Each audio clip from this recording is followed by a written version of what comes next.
PhD at the Open University in a building which is actually called Robert Hooke. So it's somewhat to your next talk.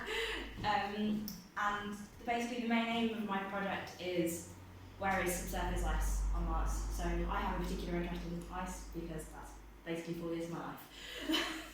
Where is the ice and where is it below the surface?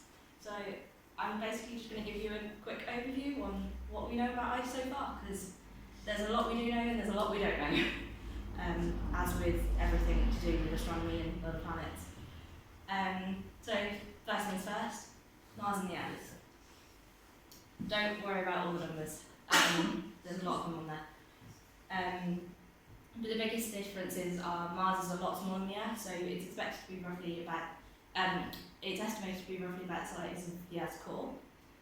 There's a big difference in the surface gravity, the amount of sunlight that it gets, and there's also a big difference in the length of a Martian year. So a Martian year is twice an Earth year, which gives you an idea of the distance between the Earth and Mars.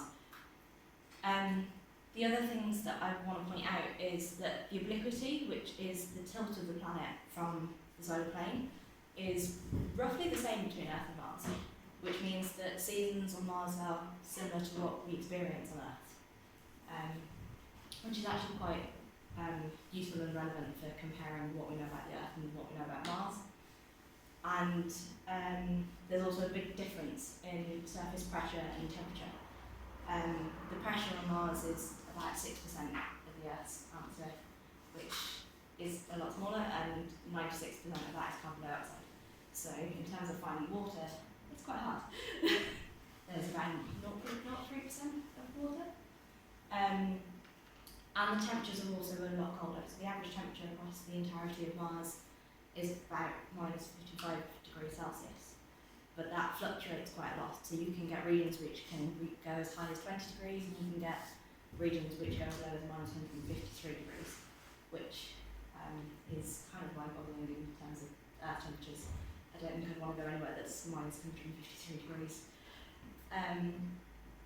So yeah, you all know what the Earth looks like, I would hope. And the big difference with Mars is it's very dry. The white splodge here is actually a cloud, it's not ice, so just ignore that. But it's very dry, it's very dusty, but you do have clear regions of isopoles. But the one thing about ice is that on Earth, it's really obvious where it is. We can see it, we can see you've got the Greenland Glacier, you've got the ice caps, you've got glaciers all over the place, and we can observe permafrost, which is when ice occurs below the surface. That's all really easy to see on Earth because you can go and visit it. But on Mars, it's really hard to tell because we can't go and see it. We only have remote sensing and any landers that arrive and rovers. So we have to use Earth as a bit of an analogue, and we know the ice system on Earth.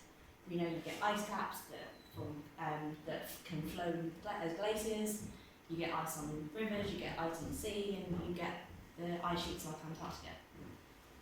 But obviously all the stuff to do with the sea and the oceans is not at all relevant on Mars, because we don't have an ocean on Mars in the present day. So most of what we can take from in terms of ice from Earth to Mars is in terms of glaciers and ice sheets and how that behaves. So going back to Mars, it looks really dry, but we have a polar ice cap on both poles, and the Phoenix lander also dug a couple of centimetres into the ground and found subsurface water ice. So that was kind of the first real proof that you only needed a few centimetres of dust for water ice to be stable within the subsurface. So water ice on Mars is not at all stable at the surface, mostly due to the pressure and temperature. So the pressure and temperature whenever the water ice is exposed, it immediately sublimates. So it immediately degasses, and you get gas in the atmosphere rather than ice on the surface. So being able to observe subsurface ice is really hard, despite the temperatures being roughly right. The other thing is there's a lot of carbon dioxide. So we know that there's carbon dioxide in the atmosphere, it's 96%, so it's the majority of what's there. And we've also observed carbon dioxide frost. So this figure basically shows the percentage of a year that the surface is covered by carbon dioxide frost. So it's fairly widespread. You get frost pretty much everywhere. But there's very few places where you get permanent frost. And the only regions really are the volcanic regions. For obvious reasons, they're high, you get ice. Same way you do on Earth. But the main frost that we observe is basically carbon dioxide, which is what's really observed. And obviously that matches nicely. The maps don't quite match up, so volcanic regions here, rather than over here. And we've also had a lot of imaging which has given us an idea of where ice is expected to be in the subsurface.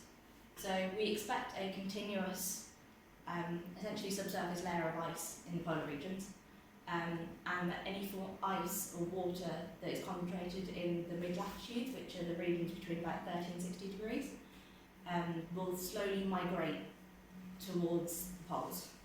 And I say slowly because ice takes a very long time to deposit and remove, especially if it's in the deep subsurface. And the big question for me anyway is, what does the subsurface look like?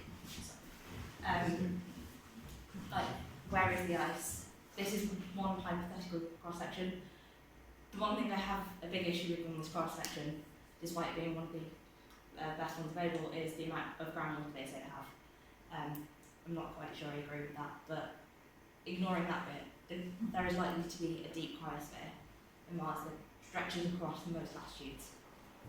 So the cryosphere is basically the amount of ice within the subsurface. Can I ask what the freezing temperature is of carbon dioxide? Carbon dioxide ice freezes at minus 100 and... let me do it in degrees Celsius. Well, not exactly right. Well, you've given me the water dimensions anyway, so it's very, very much lower than water. Yeah, so there's a difference of about 50 degrees. Yes. Pretty much. Although water also freezes at much lower than 0 degrees on Mars. So it freezes at about minus 80, whereas carbon dioxide is about minus 150. So there is a big difference. But that has the pressures also have a big effect on what the actual freezing temperature is. And then going back to ice in general, you have the polar caps. So the North Polar Cap, it's a very striking figure. You can see these deep chasms within the actual ice cap, which are they're several kilometres deep chasms within the polar cap that have been entrained by some form of process. Is that a real picture, or is it Yeah. enhanced in some way? It's a picture that's been developed from stereo imaging, so it probably has been enhanced slightly, but not loads.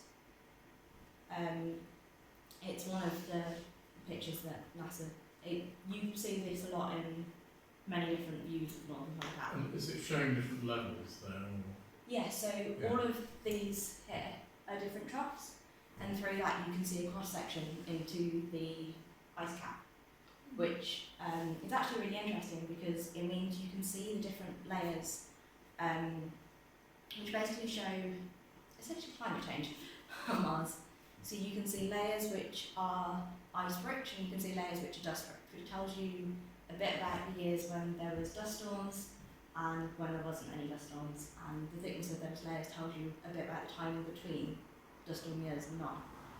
And this can actually be seen quite nicely in the North Polar Layer deposits, which are these bits here. So the slightly bluer ones are all the ice-rich layers, and the slightly browner ones are all the dust-rich layers. And that's true colour, is it? Probably slightly falsified. Most colours, most of the images that aren't purely brown are falsified in some way, because it's just to pick out features. So there's different spectral ranges that you can view images in, which will pick out certain features. I am not an image specialist. That's not my work, so I can't say exactly how they've done it. But that's kind of my basic understanding of it. The North Polar Cap especially also has a feature where it grows and shrinks with the time of year. So it grows in northern winter, shrinks in northern summer. And the really interesting part about the northern cap is that in winter the ice layer that grows is entirely carbon dioxide. But when it shrinks, all of that carbon dioxide disappears. So it grows its layer completely and shrinks its layer completely in 1 year. And that accounts for about 30% of the carbon dioxide in the atmosphere.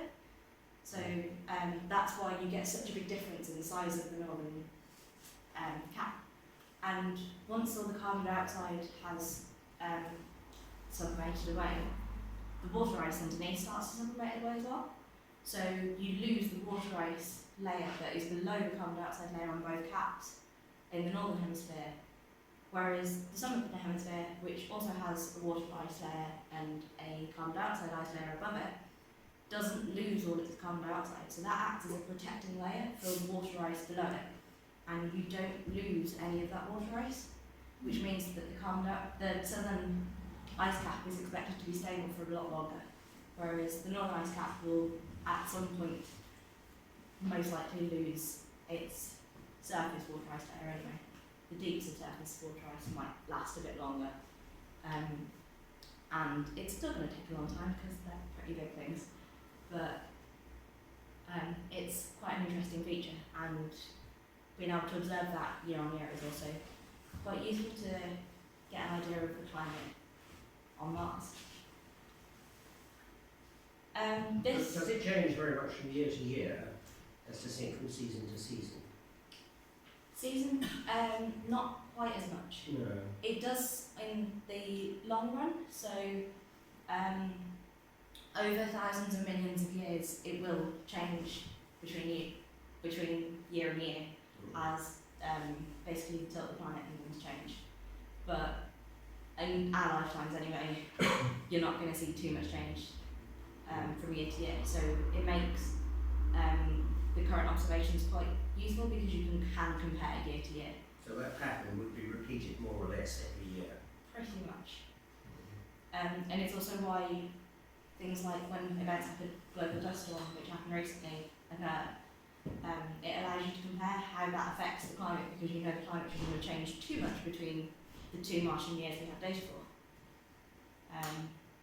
which is not something that you can do from observations from the Earth, which is why having satellite data is quite useful. Sorry, can I interrupt? Yeah. There is a story about consistent shrinking of the ice cap over a period of about 30 years, and the first observations are made of the ice caps to now. Do you think it's a genuine phenomenon, or have you heard about that? Or is it, do you think it's cyclic, it just comes and goes?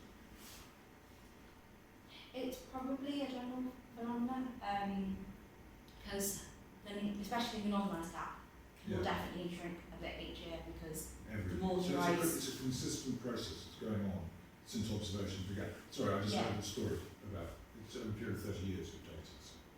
It would be because the carbon dioxide ice layer is stripped. Yeah. So while you still have a carbon dioxide ice layer, the surface of the polar caps basically stays at the carbon dioxide frost temperature, Right. which is roughly minus 150 degrees C, which is a lot lower than the temperature needed for water ice. So while you have carbon dioxide ice above it, you will always keep the water ice because it just stays cold enough. Yeah. But as soon as the carbon dioxide ice is gone, the water ice the temperature then increases to the water ice frost point, and you start to lose the water ice. It sounds, sorry, I hope you don't mind us interrupting, but it sounds a little bit like a parallel of global warming on Earth. If it is gradually diminishing over a period, given this has been there for thousands of millions of years, probably, it's a strange phenomenon that we should be experiencing in our own lifetimes. You will get it on basically every planet that has gaps, but also at some point in time they will start to grow. Yeah. They will grow more than they shrink in the year as well. So they'll probably never quite diminish to nothing. They'll eventually start to grow again as the tilt of the planet changes and its eccentricity changes slightly. It's the way planets work. Where does the water ice go then? Does it go and freeze in the South Pole or something? Most of it will sublimate into the atmosphere and cycle around in the atmosphere. If it goes near the South Pole, it will probably freeze in the South Pole. Some of it will also be lost to space. And that's kind of basically the two processes that are expected to happen. So it will either freeze in the South Pole or it will be lost to space. Is the kind of general theory is expected. And you mentioned that it migrates to the poles, water underground, No, it will migrate across the surface. across the surface. Under the ground, it could migrate, but it depends how much ice there is. Why does that happen? Because of the Because it will just follow the temperature gradient, so it will go where it's colder. yeah. So it depends on the rock type in the subsurface and the porosity of it. So if you've got a rock which has no pores and no connectivity, or is in between two completely impermeable layers where you can't get anything through, any ice that's in there, if it sublimates, will just go straight into the atmosphere. But if you have some form of a network, like with the groundwater network, if you have some form of network that the vapor can travel through, then it could slowly, in theory, migrate. But the issue Would that be in the form of a cloud? I noticed there was a cloud on that. yeah, you do get water ice clouds on Mars. Okay. Same with carbon dioxide ice clouds. I think the main reason where you tell between them is basically from spectral data. But I am not a climate person either. My specialism is more subsurface, but they definitely will travel across the planet through tides and things. Any more questions? Feel free to interrupt. This is kind of just a nice picture.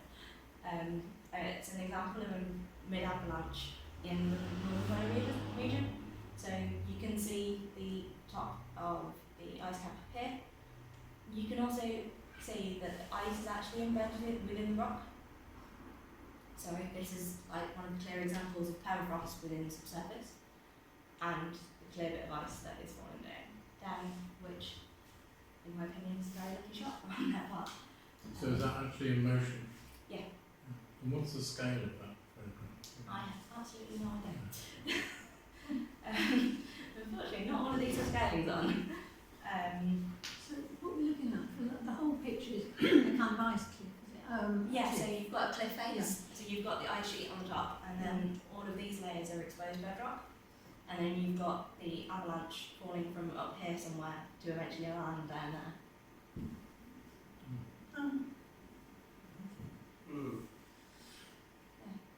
There's just something different you don't see every day in terms of photos of planets.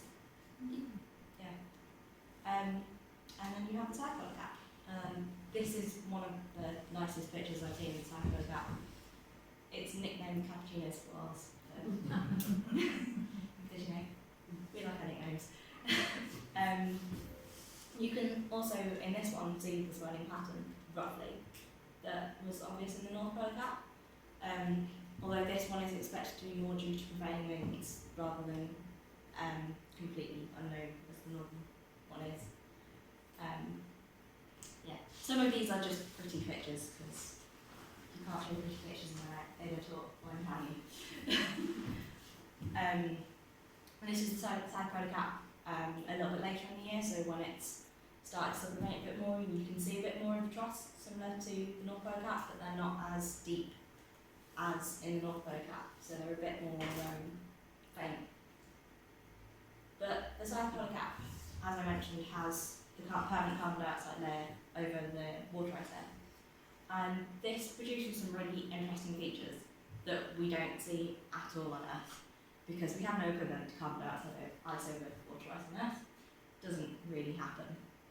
One of these features is known as spiders.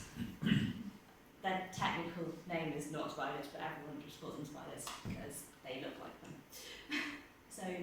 you can see the centre there, and you can see all of these, well, they're all troughs around here. They look like ridges in the image, but they are all troughs. And these are only observed in one region in the South Pole, on the entirety of Mars, and that's it. They're only ever observed there. And there's been a lot of work done more recently on trying to figure out why these form, because, you know, it's fun, that's what we do, figure out what's going on. You know, they're holes. I mean, Yes. it's like a catchment area into a hole. Sort of, not quite. They're not, it's not like rivers, so they actually start from the centre and go out. So what is actually happening, sorry that one's very bright, is something called the solid state greenhouse effect. I won't go into too in-depth into theory, but it helps to understand because the picture helps quite nicely. There is a boundary there which is the top of the ice layer. So what happens if you have carbon dioxide ice, a thick layer of it, over a water ice layer. And in that carbon dioxide ice you get bits of dust or like a small regular layer sort of form. And those layers absorb heat more than the ice that surrounds them. And when they absorb heat, they heat the surrounding ice, which melts into gas, not melts, sublimates, and forms basically this gas pocket surrounding this layer. And as that pressure in that gas pocket increases, eventually it blows. So the pressure increases so much that the ice can no longer contain it, fractures form, and it explodes. And when that happens, the areas where you've got these absorbing layers, these and have the gas pockets, they basically collapse, which is what forms the spider-like troughs on the side. So they all collapse around this central hole where the pressure is released. And these features actually occur year on year in roughly the same locations because the absorbing layer doesn't really move, it basically just shifts down a bit. And as winter occurs, the holes that the pressure was released through get covered in ice again. So you just get this repeating pattern of melting, sublimating within the ice, increasing the pressure, and you release the gas, which is why they are so well formed. So they become quite deep and trained, and you see them year on year in the same region. And this only really happens in carbon dioxide ice. It's not a feature you will ever get in water ice, for the simple reason of the energy from the sun can penetrate twice as deep into carbon dioxide ice compared to water ice. Only ice and not stone. The difference is in that, but for ice itself, it goes quite a lot deeper, which means that this layer can be fairly deep into the ice layer for these spiders to form and can form year on year. How big an area is that the spiders are found in? That is a couple of kilometres, I believe. I think from end to end it's about 2 kilometres. So from like here to here. It's quite a big region and they're quite large, which is why they've become such a big area of interest. One of the orbiters hasn't caught it actually exploding, has it? No. Okay. There's only been a few images because the way that satellites orbit means they don't go around the poles that often. So imaging in polar regions is actually really hard. You get very sporadic imaging. I think on the specific region where there's spiders, there's only been about 6 or 7 photos. So there's not really that many images to go by. It's kind of luck of the orbit really, and whether they decide to focus on this when they're passing the bone capsule, or if there's something else of more interest that they're passing through. It's kind of not really, well, it's up to the people who run the instruments what they decide to image. Yeah, it's one of the very interesting areas that is still being studied, so it's a fairly new thing.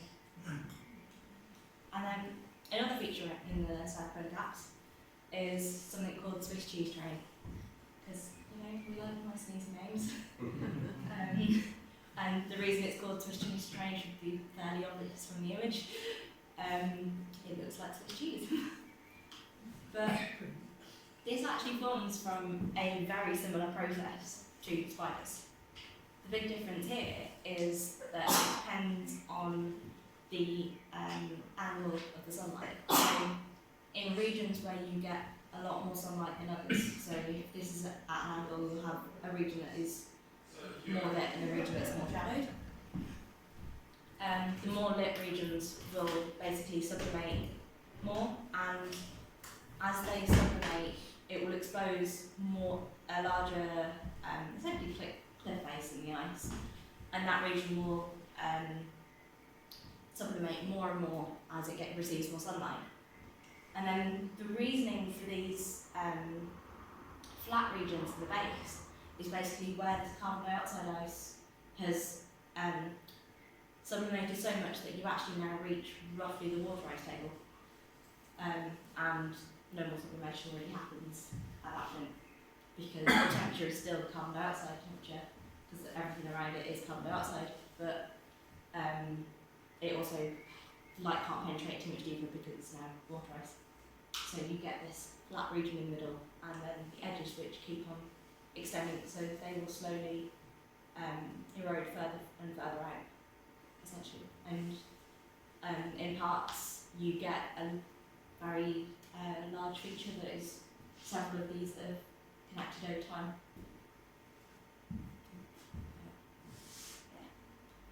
And then you also get features outside of photographs, such as gullies. Gullies themselves are somewhat understood, but they're still an area that's been experimented, so there's a lot of lab work that's currently going on to try and prove how this happens. And one of the ways it's expected to form, basically, is, again, with the same process that forms spiders and the Swiss cheese train. So you have a block of carbon dioxide ice on the surface, that gets, with a regolith layer below and an ice layer below that. The regolith layer heats up, melts sublimates the carbon dioxide at the base, forms a pocket of gas, the pressure increases and fractures the rock. However, with gullies, they only form on the side of crater walls, so they're now at a slope rather than flat. So what happens when the surface cracks is this bit of ice slips down. So you now get a debris flow. And with the ice, the regolith also slips. So you then reduce the thickness of the regolith layer, which means that now the water ice is closer to the surface and also starts to sublimate until this depth here is the same as it was here, because the temperature cycle can only reach a certain depth into the regolith over the course of a day and a year. So over the course of a day it only reaches about 30 centimetres, and over the course of a year it only reaches about 2 metres. So any ice that is below 2 metres won't be affected by changes in the yearly temperature cycle, which means you get a new stable ice layer and you get this incision which looks like that. The assumption is no liquid water. There's no liquid water at all. No, because liquid water isn't stable because of the pressures and Yes. temperatures. So the surface pressures and temperatures on Mars are below triple point, which basically means water has to be either gas or ice. You can't get any in between.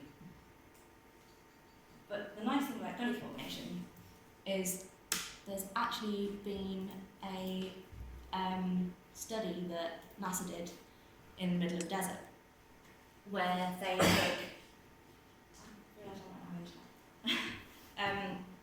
they took a block of water ice, a block of wood, and a block of dry ice, which is essentially carbon dioxide ice, and pushed them down a slope in the desert. This slope is about 30 degrees. The first block is water ice, which you can see barely moves. The second block is wood, also barely moves. And then when they do dry ice, it slides a lot. It slides a lot more than they expected. And this is basically why this process is expected to form gullies. And they also did an experiment on a much shallower slope. So this is only about 10 degrees, and it still just keeps on sliding. So as soon as that ice block is no longer connected to the ice above it, it just slides straight down the slope, which is basically why it's expected to form gullies. That's the best example I could find of how they form. And then the final feature, which is really big, is glaciers. So I mentioned we get glaciers on Earth, and as well as showing pretty pictures on Mars, I figured I'd show pretty pictures on Earth, because why not? So these are some pictures of the Greenland Glacier. They're taken from in an airplane, so they're not the best pictures in the world, but you can see some flow of ice, and there is a glacier there, I promise. But the other thing you also get is this characteristic edge of a glacier, which is known as the elephant. This is elephant foot glacier, because it looks like an elephant foot.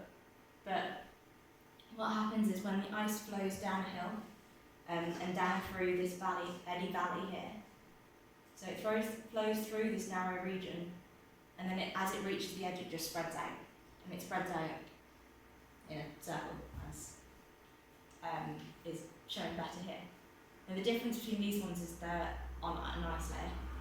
So this would be surface sea ice, but this is on Mars. We have basically the exact same characteristic features. This is basically a stereo image that's put together from two different. It's a digital elevation model put together from two different stereo images, so you can see clearly the heights. And you have the flow down the middle, and it spreads out the base. But the big difference with glaciers on Mars is that they are all dust covered, because as mentioned, water ice isn't stable at surface, it will just sublimate unless there's a dust layer. So Mars as a whole, when you look at it, is all dust. You can't see where the glaciers are. You have to look for the specific features that are relevant to glaciers, which makes them really hard to find. And looking for glaciers on Mars has only really been done in the last, well, less than 10 years really. There's not really been loads of work on it before then. And in those last 10 years, they have found all of these glacial features. So all of the black dots are actual glaciers, and all the red dots are features that are related to glaciers. So these can be features that are left behind after a glacier's completely retreated and is no longer there, or they could be features that occur at the edge of a glacier, essentially. One key thing is that they all occur in two distinct bands, like fairly nicely. You could draw two bands and that's exactly where they form. And the reasoning for that is because below 30 degrees, the temperatures are too high for water ice, simple as. And above is where you get the edges of the polar caps, so you get carbon dioxide ice up here. And that means that you don't get the build-up of water ice. And basically the reason they also form there is for glaciers to form, you need this accumulation of ice year after year after year for there to be a thick enough ice layer for it to be able to flow. So glaciers flow very slowly. They flow at a rate of a couple of centimetres a year. It's not really something you'd observe unless you're really unfortunate to be in an avalanche. But they will slowly move. And the key thing with glaciers to form is that they need to accumulate ice at the top of the glacier at a faster rate than they will lose ice at the base. So they always accumulate at the top and lose at the base. That's just from the change in elevation. So they flow down the slope, they will sublimate at base. But on Mars now today, all of these glaciers are retreating. So they are losing ice at a rate that's faster than the rate they accumulate it. In the past, they would have accumulated faster than they'd retreat. So Are the glaciers only water ice, or do you also get carbon dioxide glaciers as well? At the moment, we're fairly sure that all of the glaciers are water ice.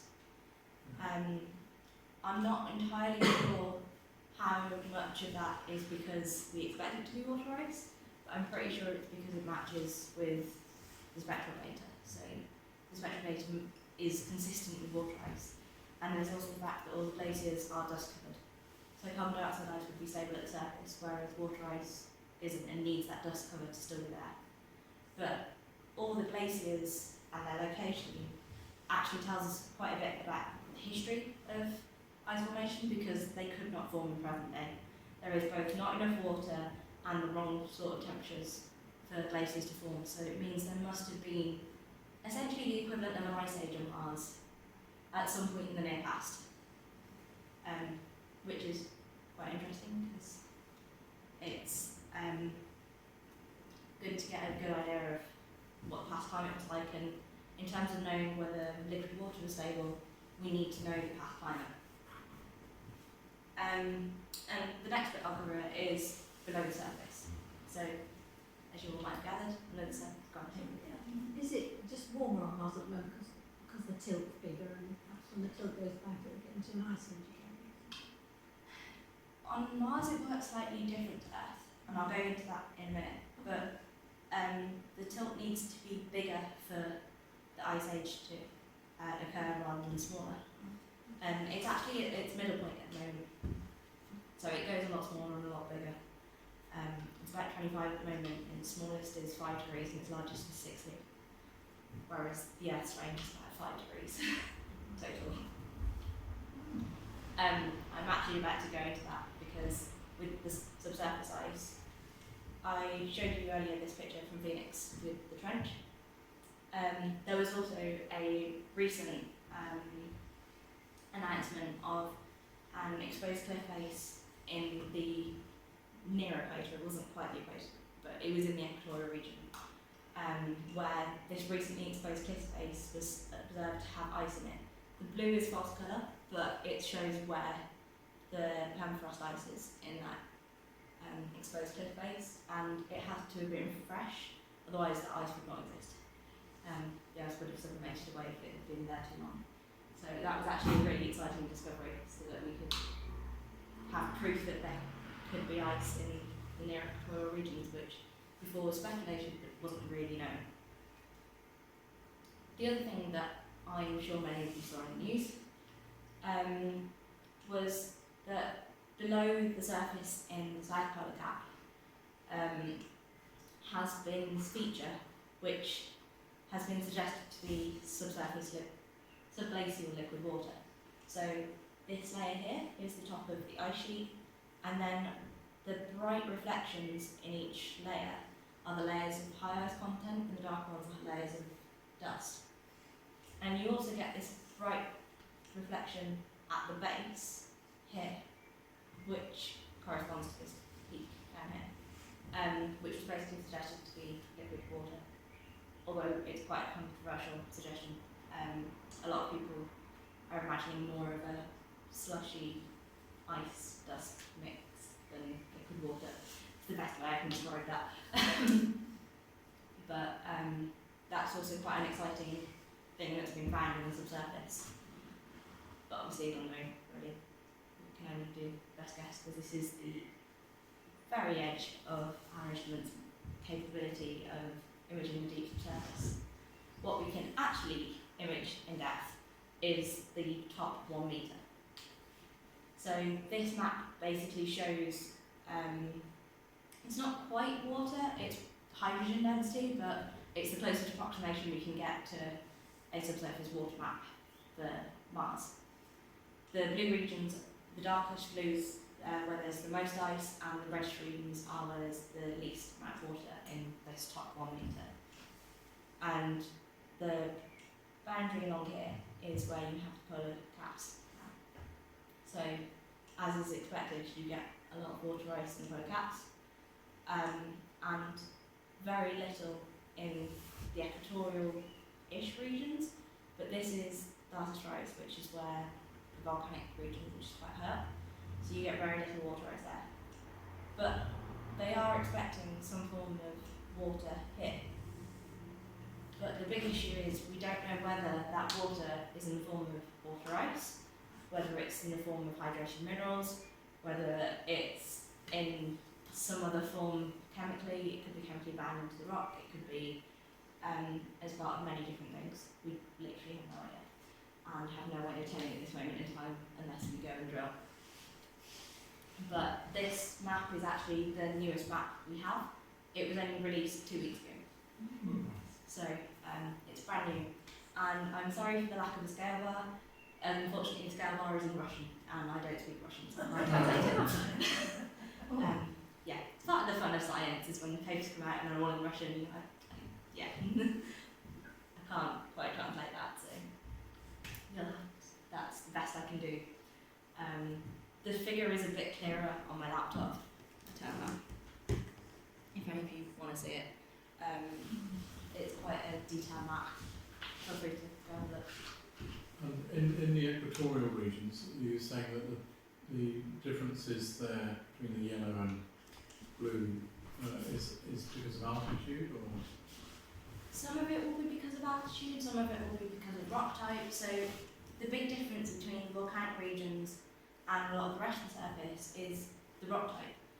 So it's more porous, so you yeah, get water. You'll get a lot more porosity outside of the volcanic regions, which means they can actually hold more water, and if at some point there was water there, it could have hydrated the rock types that are there. So you could get more hydrated minerals, which means it would show up as more water even if there's no actual water there.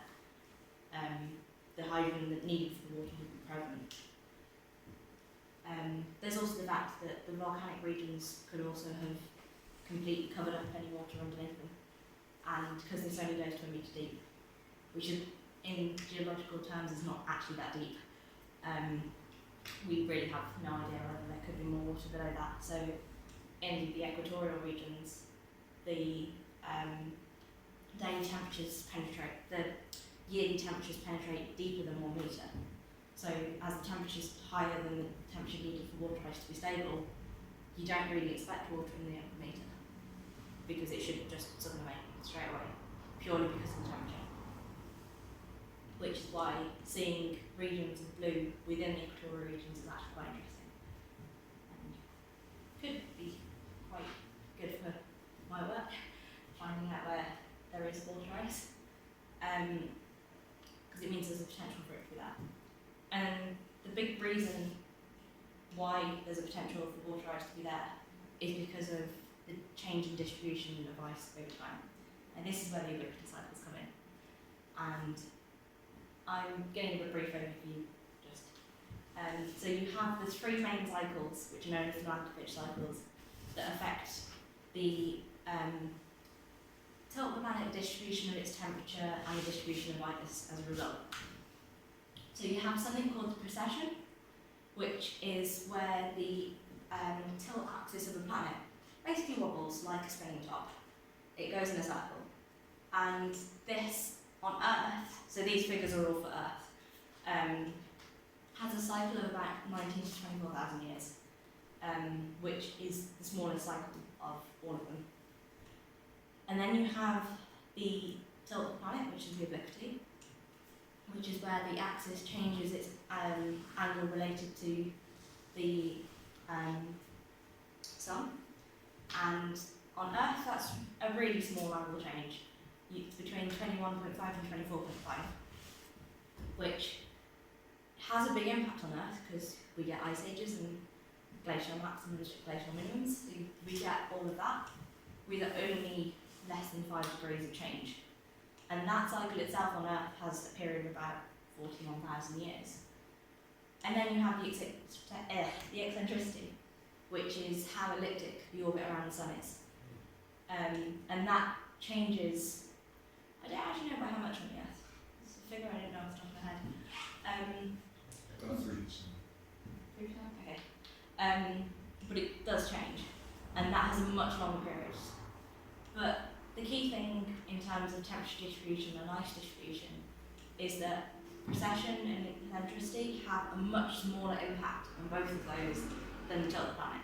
That's the key thing, especially for Mars.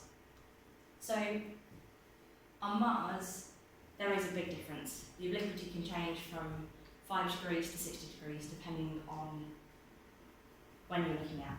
And that difference has a big impact. Okay, so the smaller lines can show. This dark line here is the equator. So if you imagine a planet with no obliquity, the equator is directly in the middle. And then if you tilt it slightly, so you have a small obliquity of about 5 degrees, the region which is this white bit here is the ice cap. That ice cap is still roughly in the same position as it was there. There's not really that much difference in where the ice is. But then if you tilt it a lot more, that ice region is now basically at the equator. Which means that ice basically fluctuates from near the poles to the equator and back as obliquity changes. And the thing about obliquity is it changes a lot on geological time. It changes roughly every 10,000 years or so. It fluctuates up and down. It's really hard to see in here because it's quite small, but you do have individual fluctuations in all of these larger envelopes. And that change in obliquity between low and high will basically mean that ice is permanently trying to get back in equilibrium with the new distribution of temperature. So on the present day, we've got a medium distribution of obliquity, and it's expected that that's coming from a region of high obliquity. So ice at the present is trying to migrate from the equatorial region up towards the poles, well, at present day poles, which would be like somewhere around here-ish, compared to a no obliquity case, because it's trying to catch up with the way the temperature's changing. And I mentioned how the temperature cycle for a day, it only reaches about 30 centimetres. A year is about a couple of metres. The obliquity cycle is several hundred metres. So the best way I can explain it is on Earth, the base of the Greenland Glacier does not know we're out of the Ice Age. The last Ice Age on Earth was quite a while ago. It was, 13,000 years ago, something like that. So it still doesn't know 13,000 years have passed at the base of the Greenland ice sheet.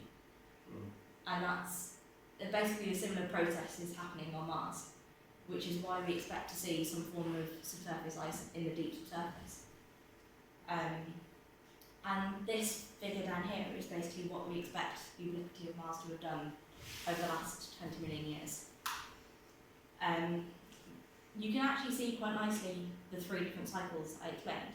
So the really small ups and downs are the obliquity cycle. The small peaks you see here, so you've got a small peak that kind of goes along there. I'm sorry, I'm really shaking this thing. So you've got the small peak that does that. Yeah. So that is the precession cycle. And then you have the larger envelope, which does that. And that's the eccentricity cycle. So you have all 3 cycles interacting, but the biggest effect in terms of temperature and ice is the obliquity itself, which is quite interesting. But it's, for the Mars especially, the obliquity is entirely a model. We don't really know, we have no way of really knowing. On Earth we do because we have records.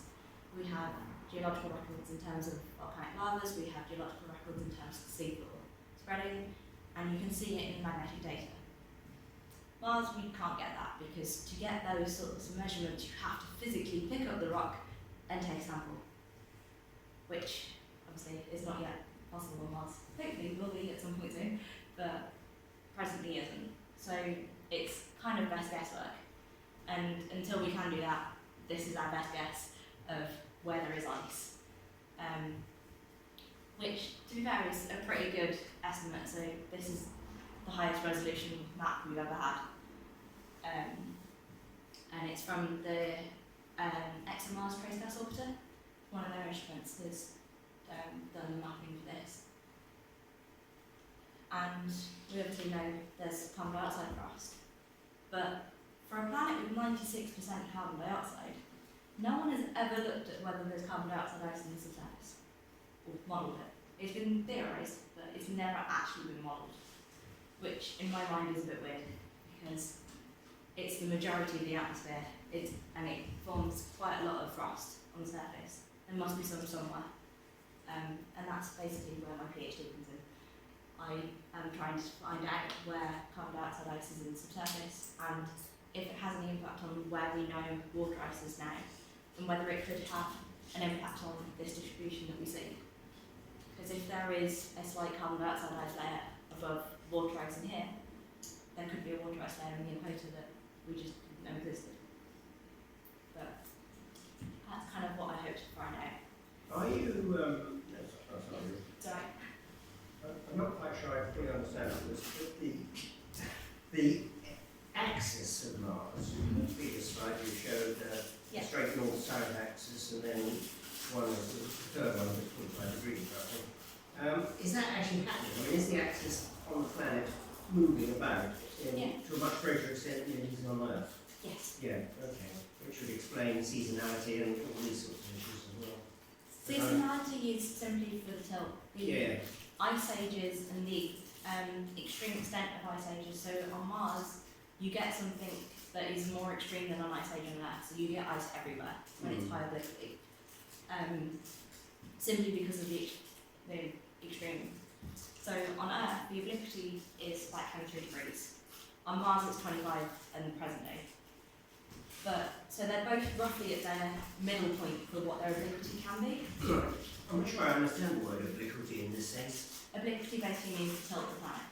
Sorry, the tilt. Yeah. Tilt. So if you have the planet here, and this is its axis relative to the sun, Yeah. that tilts. And it basically just fluctuates up and down. Okay. And that's basically all obliquity means. You know the current lander that's on Mars and its drill's got stuck? Yes. Whereabouts is it landed? I just wondered if it's hit ice. No, they've deliberately gone somewhere where it should be the most boring place on Mars. So the InSight lander is basically aimed to try and get an idea of the interior of the planet. So it's actually landed, that image is I don't quite got back. So the InSight lander has landed over here, in as dead a plane as it can possibly go into, so that it can measure seismic activity and the geothermal heat flow, essentially.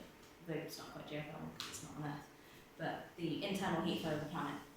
So the drill is meant to drill to about 3 to 5 meters so that it can measure the temperature and the flow of the planet. So it should not hit ice. It's expected to have hit rocks. So what they've expected to happen with that one, because it's got stuck, is it first hit one rock and got deflected slightly, and then hit a second rock, but because it had been deflected the first time, it got stuck in its casing, and it's now stuck.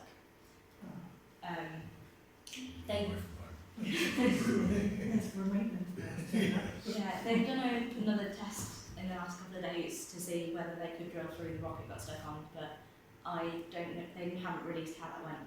They've just said they've done it. But as with everything in space, it's a really slow progress. It took them 2-3 months to replace all their instruments on the ground, and this could take a couple more months before it drills any further. Who knows?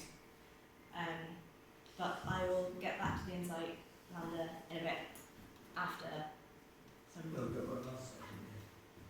Sorry. The last bit is actually not loads to do with ice, because part of the fun is also 3D images. Yeah, why would you not? So there's only a limited number of these as they're still being produced. They're being produced by the high-res camera, and that is still taking images, so it's not those. So this is an example of cones, which are a volcanic feature. They're similar to something called a caldera on Earth, where the inside of the volcano basically dries up and then the centre collapses, and you get this cone feature. And then this is another example of one of those. Oh, sorry. Has everyone got their glasses on? I should probably check that.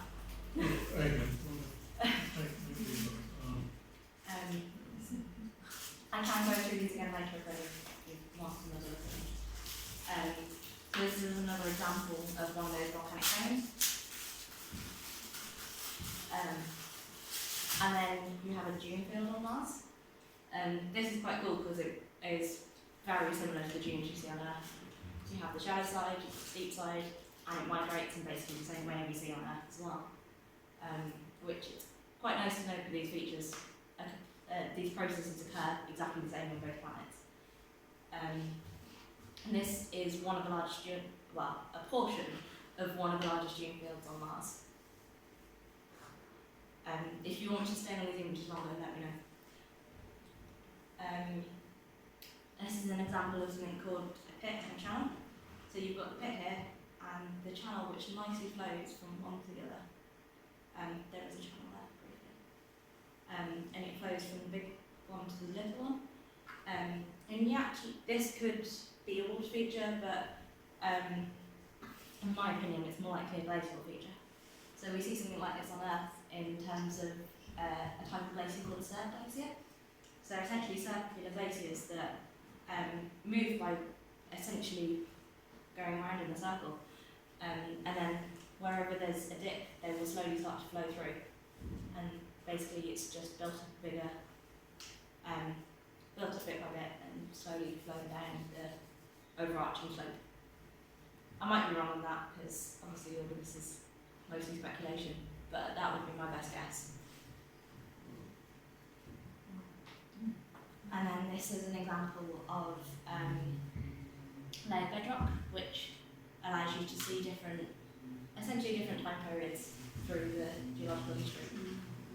It can also be quite useful to tell whether there's been a period where there's likely to have been water. So if there's clay-rich minerals in there, then there would have been a period of water compared to if it's completely dry, or minerals that aren't still hydrated. And then this is an example of the South Pole layer deposit and the Swiss cheese terrain that I showed earlier. So you've got the nice Swiss cheese terrain up here, and the South Pole layer deposits are in here. They're quite small, so you probably can't see the individual layers, but this is the edge where they will occur. And then the next figure shows this layers much more clearly. So you get the nice banding of the different layers of high ice-rich or dust-rich. I'm kind of hoping you can see them, so I'm asking you not to go through your glasses. And that's it, I'm afraid, for my 3D images, because that's all there is. As I said, these are still being produced, RAs are still taking images, so there's only some of them for now. Hopefully there'll be more in the future. And then back to Insight. There was a really exciting news piece yesterday, and I say yesterday because it got announced last night. And the first ever Marsquake was detected. And did audio get set up or not? It's just Yeah. But yeah, it's a very brief overview of ice on Mars and what we generally understand about it. There's still lots of unknowns, as with everything to do with Mars, because one bit of data could change all of our ideas. That's the nature of the field. It's continuously changing every single day, every single week, and near enough impossible to keep up. But that's also part of the fun. Great. Narissa, thank you very much. Thank you.